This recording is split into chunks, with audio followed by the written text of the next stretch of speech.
వాళ్ళు అపోహపడి మనకు ఫోన్ చేశారు. అసలు శిశిర గారి గురించి వాళ్ళకెలా తెలుసు? నేను సోషల్ మీడియా గ్రూపుల్లో పోస్ట్ చేయించాను.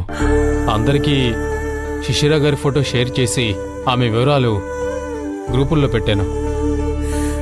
శిశిరకేం కాలేదు అని సంతోషం ఒక పక్క అయితే, అసలు ఏమైందో తెలియలేదన్న భయం ఇంకో పక్క. నాకసలు కాళ్ళు చేతులు ఆడడం లేదు. ఇది విధి ఆడుతున్న ఆటనో లేదంటే ఎవరైనా క్రియేట్ చేసిన సమస్య ఏమీ అర్థం కావడం లేదు. ఎవరు క్రియేట్ చేస్తారు మేడం? ఎందుకు ప్రాబ్లం చేస్తారు? వాళ్ళకేంటి ఉపయోగం? మీకెవ్వరికీ అర్థం కావడం లేదు. శిశిర కడుపులో పెరుగుతున్న బిడ్డకి ప్రమాదం ఉంది. ఏం ప్రమాదం మేడం? ఎవరి వల్ల ప్రమాదం? వీళ్ల వల్లే అని నేనెవరి గురించి ప్రస్తుతానికి చెప్పలేను. ఇది ఆది వల్ల ఏమైనా జరుగుంటుందా? ఆది ఇన్వాల్వ్మెంట్ ఇందులో ఉందని అనుకుంటున్నారా? ఇన్వాల్వ్మెంట్ ఉండుండొచ్చు, ఉండుండకపోవచ్చు. కానీ ఖచ్చితంగా బలమైన కారణంతోనే ఇదంతా జరుగుతుంది. ఎవరో కావాలనే ఇలాంటి పరిస్థితి క్రియేట్ చేస్తున్నారు. శిశిరకి నాకు మధ్య దూరం పెంచాలని, శిశిరకి బిడ్డని దూరం చేయాలని అనుకుంటున్నారు. అయితే శిశిర గారి లైఫ్ చాలా ప్రమాదంలో ఉన్నట్టే కదా మేడం? అవును. అందుకే ఎంత చిన్న సంఘటన జరిగినా భయం వేస్తుంది. శిశిరకి ఏమైనా అవుతుందేమోనని టెన్షన్గా ఉంది. చాలా పెద్ద సమస్య వచ్చింది కదా మేడం. దీన్ని ఎలా సాల్వ్ చేసుకోవాలో తెలియడం లేదు. ఇప్పుడు నాకున్న ఒకే ఒక్క లక్ష్యం, ఆ బిడ్డని శిశిరని కాపాడుకోవాలి.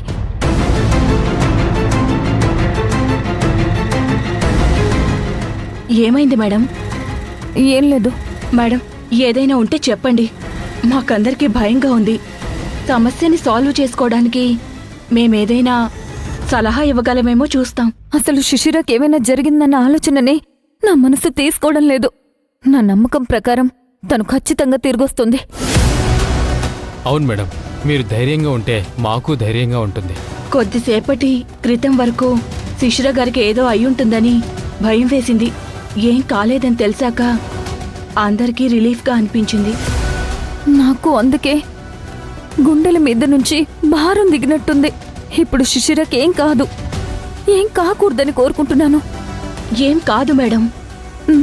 ఇంతకీ భవానీ వచ్చిందా? వచ్చింది మేడం. ఎగ్జామ్ నుంచి వచ్చింది. స్నాక్స్ ఇచ్చి పాలు కూడా ఇచ్చాను. ఫ్రెష్ అయి వస్తానని వెళ్ళింది. సాధ్యమైనంత వరకు ఈ విషయాలేవి భవానీకి తెలియకుండా ఉండాలి. ఎగ్జామ్స్ కూడా సరిగ్గా రాయకుండా భయపడుతుంది. అలాగే మేడం. జాగ్రత్త.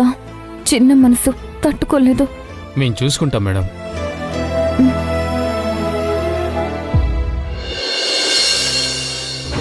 వదినా, వదినా, వదినా, వదినా.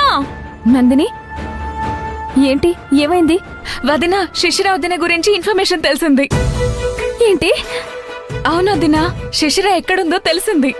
ఎక్కడికెళ్ళింది? ఏమైంది తనకి? తనతో మాట్లాడావా? లేదు, ఎక్కడో కుక్క పిల్లలకి షెల్టర్ పోయిందని హెల్ప్ చేద్దామని వెళ్ళిందంట. వాట్? అవును వదినా, శిశిర వదినకి కుక్క పిల్లలంటే చాలా ఇష్టం. తను స్ట్రీట్ డాగ్స్ కోసం పరితపించిపోతుంది. అయితే ఆ స్ట్రీట్ డాగ్స్ కి హెల్ప్ చేయడానికి వెళ్ళింది. అసలు తనకేమైనా పిచ్చా? మేమున్న పరిస్థితి ఏంటి? తను చేస్తున్న పనేంటి? ఇంట్లో పూజ పెట్టుకుని వీధి కుక్కల కోసం వెళ్ళిందా? అయ్యో, తనకి కుక్కలంటే ప్రాణం వదినా. ఇదెప్పటి నుంచి? ఈ మధ్య నుంచే. తనని చూస్తే కుక్క తోక ఊపుకుంటూ వస్తుందో లేదో తెలీదు, కానీ కుక్క పిల్లని చూస్తే మాత్రం శిశిర వదిన పూనక వచ్చిందాన్లాగా ఊగుతూ వెళ్తుంది. అసలు ఈ అలవాటుని నేను గమనించలేదే. అయ్యో, నేను గమనించాను వదినా. అందుకే నా స్టేటస్ లో శిశిర వదిన గురించి పెడుతుండగా నాకు తెలిసిన ఫ్రెండ్ ఏదో పెట్ హాస్పిటల్ దగ్గర శిశిర వదినని చూసి నాకు కాల్ చేసి చెప్పింది. అమ్మయ్యా, థ్యాంక్ గాడ్. నెత్తిన పాలు పోసావు నందిని. ఇట్స్ మై రెస్పాన్సిబిలిటీ కదా వదినా. ఇట్స్ ఓకే వదినా. అయితే తన ఇంటికొస్తే మనం పూజ చేయించుకోవచ్చనమాట. అవునదినా, అంతేగా. నేను మా ఫ్రెండ్ ని శిశిర వదినని ఫాలో అవ్వమని చెప్పాను. తను శిశిర వదినని ఫాలో అవుతుంది. ఖచ్చితంగా ఇంటికి వచ్చేస్తుంది కదా? అవునదినా, వచ్చేస్తుంది. Thank God. సరే, థ్యాంక్ యూ సో మచ్.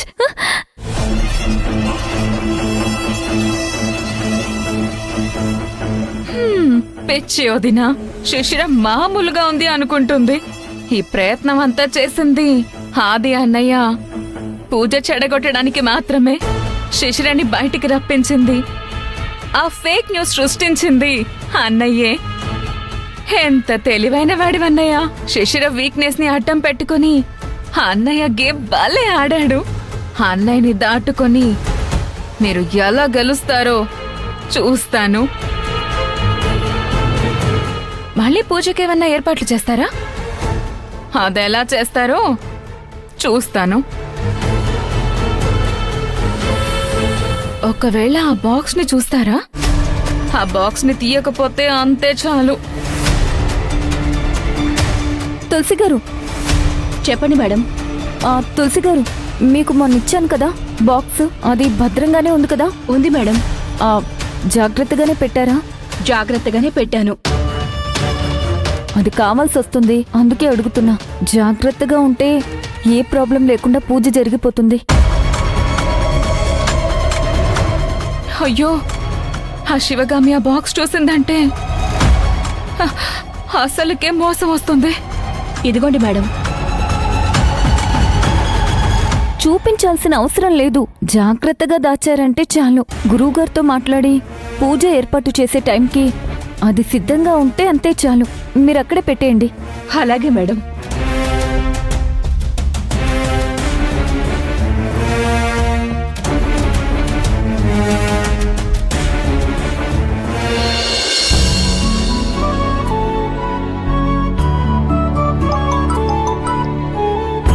చెప్పమ్మా శివగామి. గురుగారు, శిశిర ఆచూకీ తెలిసింది. తనొక పని మీద వెళ్ళి స్టక్ అయిందంట.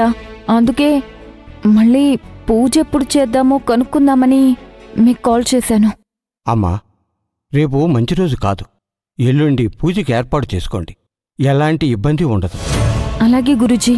అమ్మా, ఎందుకో ఈ పూజకి చాలా అవాంతరాలు ఎదురవుతున్నాయి. అలాంటివేవీ జరగకుండా ముందుగా ప్లాన్ చేసుకోండమ్మా. అలాగే గురూజీ, ఈసారి శిశిరతో పాటు నేనుంటాను. తన వల్ల ఎలాంటి పొరపాటు జరగకుండా నేను చూసుకుంటాను. పూజ మాత్రం మిస్ అవ్వకూడదు గురుగారు. సరేనమ్మా.